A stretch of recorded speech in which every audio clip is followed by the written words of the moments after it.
George Washington has no living descendants because he had no biological children to begin with. There is a belief that George Washington might have been sterile. Of course, it can't really be proven definitively, but the belief is that he was sterile. But George Washington had two stepchildren.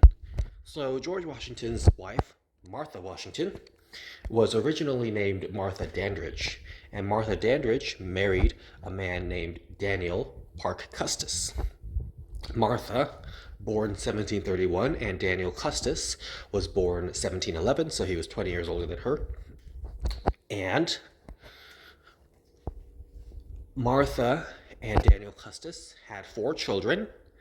2 of the children died, and the same year that one of the children died, Martha's husband, Daniel Custis, also died. So, Martha was left a widow and single mother to her 2 surviving children, and she was a wealthy widow because she had inherited all of Daniel Custis's property.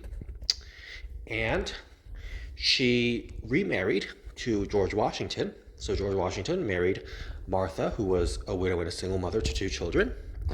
And George Washington became the stepfather to Martha's 2 children, and they became his stepchildren. And George Washington, after marrying Martha, became incredibly wealthy because of the fortune that Martha had.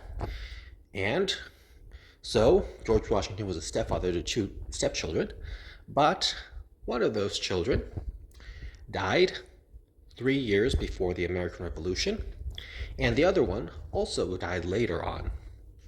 So George Washington was a stepfather, but he lost his 2 stepchildren because they died. And of course, Martha lost 2 of her children, and then lost her first husband, and then lost her 2 remaining children, and then lost her second husband. So very, very unfortunate situation for Martha.